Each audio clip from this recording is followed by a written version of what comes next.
They say that at sunset, the shadows grow longest, but the light is at its most golden.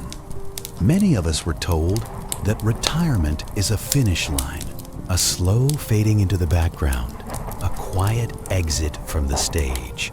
But what if I told you that this stage of your life is actually your masterpiece era? What if the wrinkles on your skin are not signs of decay, but the intricate calligraphy of a soul that has survived the winter? Today, we are not just talking about surviving old age. We are talking about finding a reason to live and die for, bridging the iron wisdom of the Roman Stoics with the silent, eternal flow of the Eastern Tao. Before we begin this journey together, I have a small favor to ask. I want to know who is walking this path with me today. Are you listening to this podcast in the quiet, reflective cool of the morning, or perhaps in the soft, contemplative stillness of the evening? Please leave a greeting and tell us which city you are tuning in from in the comments below, whether you are in a bustling apartment in Chicago or a quiet cottage in the English countryside. We are building a global village of wisdom here. Your presence is not just a number, it is the most vital part of this collective soul. To truly grasp the weight of our current chapter, we must look back to a man who distilled the essence of life in a place where death was the only absolute certainty.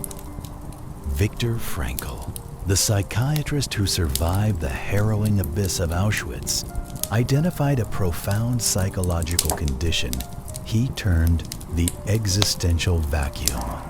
It is that hollow, echoing sensation that occurs when life seems to lose its fundamental flavor and the why of our existence becomes muffled by the noise or the stillness of our surroundings.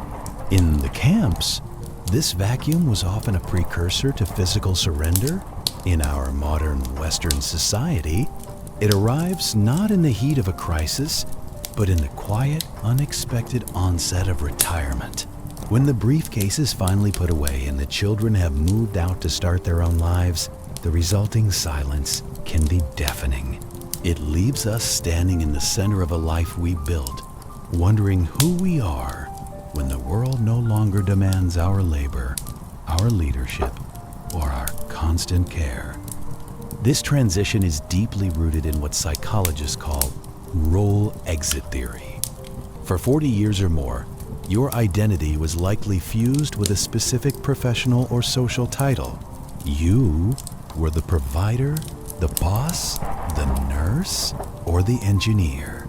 These labels provided a roadmap for your days and a mirror that reflected your value back to you. When you exit that role, society often begins to treat you like a ghost, a person who is present but no longer seen as essential to the machinery of the community. As the legendary psychologist Erik Erikson pointed out, this shift brings us into the ultimate human conflict: integrity versus despair. Integrity is the hard-won ability to look back at the long road of your history and conclude that it was truly meaningful, while despair is the heavy shadow that falls when we look back and see only a series of missed opportunities and unresolved regrets. The stakes of this internal conflict are far more than just emotional. They are starkly biological. Recent statistics from the World Health Organization offer a sobering warning. Social isolation among seniors can increase the risk of dementia by nearly 50%. This data suggests that cognitive decline is not merely a mechanical failure of the brain or a byproduct of old age. It is often a meaning issue. The human brain is an organ designed for purpose. When it has no why to process, no mission to fulfill, and no future to anchor its activity, it begins the biological process of shutting down. Therefore, finding a new sense of meaning in this masterpiece era is not a philosophical luxury or a hobby to pass the time. It is a vital neurological defense system. By maintaining a clear purpose, you keep your synapses firing and your heart truly engaged. Meaning acts as the invisible thread that keeps the spirit resilient, protecting the mind from the fading light of purposelessness. When the world outside grows erratic, whether through a sudden health scare or the jarring, unpredictable shifts of a political landscape, it becomes fundamentally clear that we need an inner fortress to withstand the storm. This is precisely where the Roman Stoics, particularly the Emperor Marcus Aurelius, become our most steadfast and reliable allies. Aurelius championed the dichotomy of control, a principle that is as brutal in its honesty as it is liberating in its psychological impact. He taught that the secret to a tranquil life lies in recognizing that some things are within our power, while others simply are not. The ticking clock, the inevitable graying of our hair, the stubborn stiffness of our joints each morning, and the often baffling opinions of a younger generation are all external forces.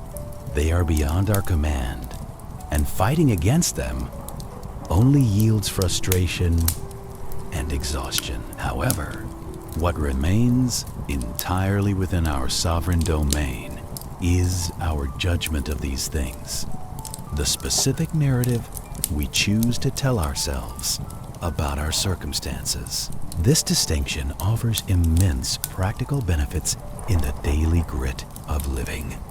Imagine a moment when your memory slips and you find yourself standing in a room unable to remember Tai Hai Sao you entered, or perhaps searching for keys that seem to have vanished into thin air. In that instant of high-tension frustration, you face a fundamental crossroads.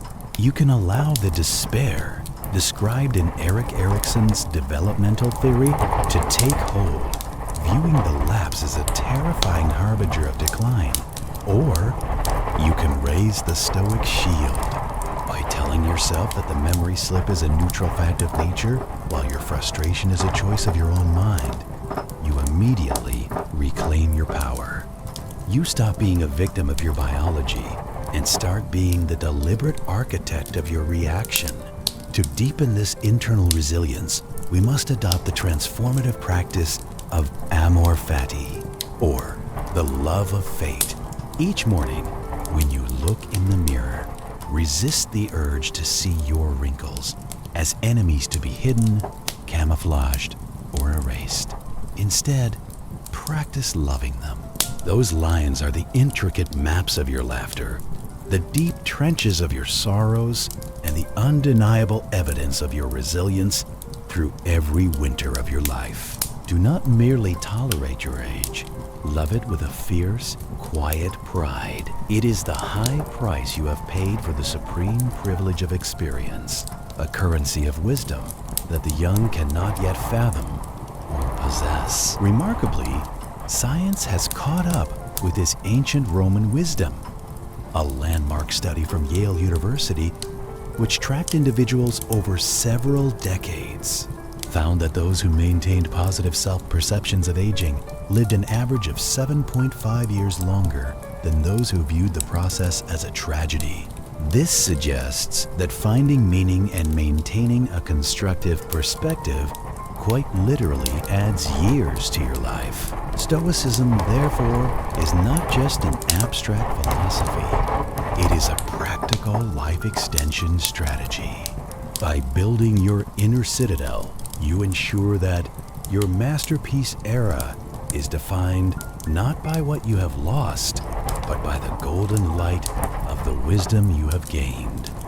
While Stoicism provides the iron shield for the soul, a necessary defense against the slings and arrows of fortune, Taoism offers the flowing water, a force that appears soft, but eventually wears down the hardest rock through the sheer grace of persistence. In the Western world, we have been raised on a relentless diet of yang energy. From our first days in school to the peak of our careers, we are conditioned to believe that our value is tied strictly to doing, achieving, building, and fighting. We have been subtly programmed to think that if we aren't constantly doing, we aren't truly being. This frantic pace creates a persistent friction with the natural cycle of life. But Lao Tzu, the ancient sage of the Tao, taught us a radically different way of existing known as Wu Wei, or effortless action. It is not a call to laziness, but rather an invitation to align ourselves with the natural flow of the universe, much like a sailor who stops rowing against the current and finally learns to use the wind. To the typical Western mind, the process of getting older feels like a desperate battle, a literal war against the ravages of time. We are told to fight the wrinkles, fight the fatigue, and fight the changing world. However, to the Taoist, this struggle is entirely unnecessary, because aging is not a defeat. It is simply the river finally reaching the vastness of the ocean. Think of the iconic yin and yang symbol as a map for your biography. The yang energy, defined by outward strength, muscle, and fiery ambition, was the appropriate tool for your youth when you were building your place in the world. Now, however, yin energy, defined by wisdom, receptivity, and stillness, becomes the tool of your mastery. You are not in a state of decline or fading away. Instead, you are undergoing a profound transition from a heavy phase of doing to a masterful phase of being. This philosophical shift carries with it a powerful biological benefit that modern science is only beginning to quantify. By practicing Wu Wei, by consciously letting go of the desperate, white-knuckled need to control the lives of your adult children or the chaotic state of the world, you are doing something remarkable for your physical health. You are lowering your cortisol levels. Chronic stress is the silent thief that robs us of our golden years, keeping the body in a state of constant alarm. When you consciously move from a state of hypervigilance, where you are always worried and reactive, to a state of serene observation, you become the wise elder watching the play of life from a place of peace. This shift allows your nervous system to finally find the rest and digest state it has craved for decades. In this stillness, you discover that your true power doesn't come from your ability to change the world, but from your ability to remain unshakable within it. Viktor Frankl's enduring wisdom can be distilled into a single, transformative sentence. He who has a why to live can bear almost any how. Through the harrowing lens of the concentration camps, Frankl observed a profound psychological truth. Those who survived were rarely the most physically robust, but rather those who held on to a specific task or a loved one waiting for them beyond the barbed wire. For you, standing now in your 70s, 80s, or 90s, that why has naturally and necessarily evolved. You are no longer in the frantic, often ego-driven stage of building a career or accumulating material wealth. Instead, you are engaged in the much more significant and enduring work of building a legacy of spirit. This transition is not a step backward, but a move toward the very summit of human experience. Frankl's framework of logotherapy provides 3 distinct pillars to help us identify this new meaning, regardless of our physical circumstances. The first pillar is creation. Contrary to what our achievement-obsessed culture might suggest, this does not require you to paint the Sistine Chapel or invent a world-changing technology. Instead, creation is found in the simple, deliberate act of putting your unique essence into the world. It is the patience you pour into tending a garden, the vulnerability of finally writing down your memoirs so your history isn't lost to time, or the quiet joy of teaching a grandchild how to bake a loaf of bread. These are the threads that weave your spirit into the lives of others. The second pillar is experience. This is the deep sensory appreciation of life that we so often overlooked in our busier years. It is found in truly tasting the nuance of your morning tea, feeling the gentle warmth of the sun on your skin, or admiring the way light filters through a window. What the Taoists refer to as mindfulness in the moment is, in Frankl's view, the radical and life-affirming realization that each individual breath you take is a miracle in its own right. It is the ability to find a universe of meaning in a single quiet afternoon. The third pillar, and perhaps the most profound, is our attitude towards suffering. Frankl believed that even in moments of severe physical limitation, or when we are bedridden, the dignity we maintain in the face of pain becomes a lighthouse for everyone who crosses our path. Even in your silence, you are teaching those around you how to live and how to face life's inevitable challenges with unshakable grace. This philosophical resilience is now remarkably backed by the hopeful reality of modern science. We once believed the adult brain was a static, fixed organ, but we now understand the phenomenon of neuroplasticity. Your brain remains plastic and capable of growth until your very last breath. By actively seeking meaning, whether through learning a new language, engaging in deep, soulful conversation, or practicing stoic reflection, BAN are literally rewiring your neural pathways. This is post-traumatic growth occurring in real time. It proves that you can cultivate joy and mental clarity even in the smallest movements, demonstrating that while the body may have its limits, the spirit's capacity for expansion is truly infinite. The transition from the soaring heights of ancient philosophy to the grounded reality of a typical Tuesday morning requires more than just intent. It requires a structured approach to our daily hours. To turn these grand ideas into a lived experience, we can adopt 3 specific daily rituals that bridge the gap between thought and action. The first ritual to integrate into your life is the legacy audit. This is a 10-minute practice best performed tonight, just as the sky begins to soften and the shadows lengthen before the sun sets. Instead of reviewing your financial accounts or dwelling on physical limitations, I want you to inventory your inner wealth. Take a moment to list 3 major trials you have endured in your long life that once felt utterly impossible to overcome. Perhaps a devastating lost love that broke your heart, a paralyzing financial crisis that threatened your security, or a frightening health scare that left you feeling vulnerable. As you look at this list, realize that these are not just old memories. They are the bedrock of your character. You are a survivor who has successfully navigated the winter of the soul.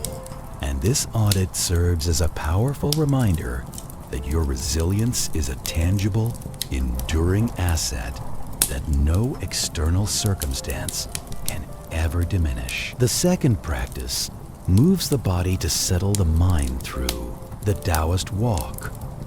Today, I invite you to step outside with a radically different mindset than the one society usually demands. Do not walk for the sake of exercise. Do not track your steps on a digital device, and do not have a specific destination in mind. Instead, walk purely to observe. Look at the trees lining your path. Notice that they do not struggle strain, or try to grow. They simply grow in perfect harmony with the seasons. This is the essence of Wu Wei, or effortless action. As you move through the world, allow yourself to feel the profound relief that comes from realizing the world continues its intricate, perfect movement without your permission, your worry, or your constant management. You are not a manager of the universe. You are a vital, breathing participant in its effortless rhythm.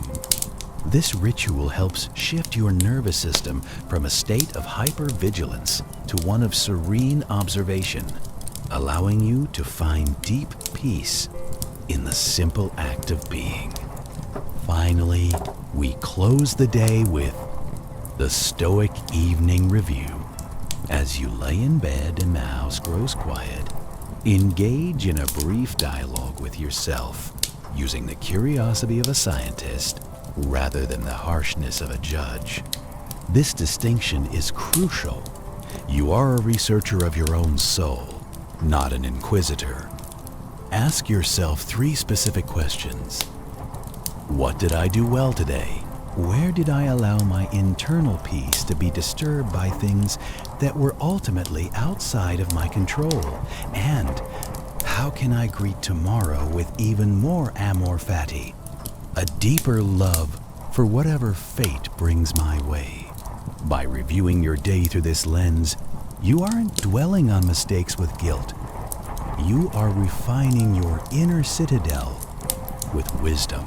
These rituals transform the abstract concepts of Frankl, Aurelius, and Lao Tzu into a living, breathing reality, ensuring that your masterpiece era is defined by a deep, unshakable sense of purpose that begins the moment you wake up. Throughout our time together, we have embarked on a vast and profound odyssey across the continents of both history and the human spirit.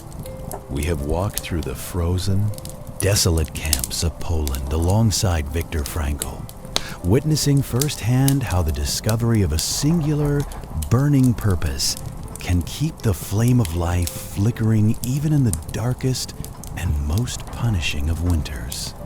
We have stood within the grand, echoing marble palaces of ancient Rome, with the emperor-philosopher Marcus Aurelius, learning the quiet, iron discipline required to build an inner citadel that remains unshakable, even when the empires of the external world begin to tremble.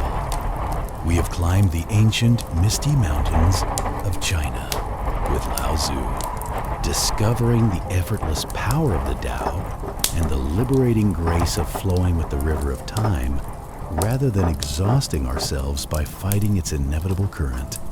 Yet, as expansive and enlightening as these global travels have been, it is essential to realize that the most important journey, the only one that truly determines the depth, cover, and resonance of your masterpiece era, is the silent, intimate, and courageous one happening inside your heart at this very moment. In a modern world that often prizes the loud, the frantic, and the new, it is easy to succumb to the false and hollow narrative that as the years pass, your light is somehow beginning to dim or dissipate. But the truth is far more beautiful and far more powerful. You are not fading away into the background of life. You are finally, perhaps for the first time, coming into sharp and glorious focus. You are not a static relic of a bygone era or a museum piece to be dusted and admired from a safe distance. Instead, you are a vital, living bridge to the future, carrying within you the distilled wisdom, the tempered strength, and the resilient fire that the next generation so desperately needs to navigate their own coming storms. Your life is not a closing chapter or a quiet exit.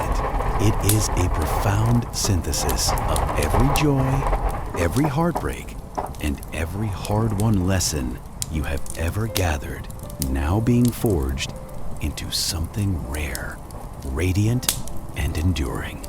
If you find yourself carrying a story that needs a home, a sacred memory that wants to be heard, or a hard-won lesson you've learned from the winter of your own life, I invite you to share that light with us. Whether it is a specific moment of stoic resilience that allowed you to stand tall, or a Taoist realization of peace that allowed you to finally let go. Your experience has the power to serve as a lighthouse for others who are still searching for their way through the mist. Please share your reflections through the link provided below. We would be deeply honored to tell your story, to preserve your legacy, and to ensure that your unique light continues to shine as a guide for our entire global village. Thank you for walking this path with us and for being an essential part of this community of wisdom. Until we meet again, may your light be as golden as the setting sun, and may your heart find its eternal, unshakable peace.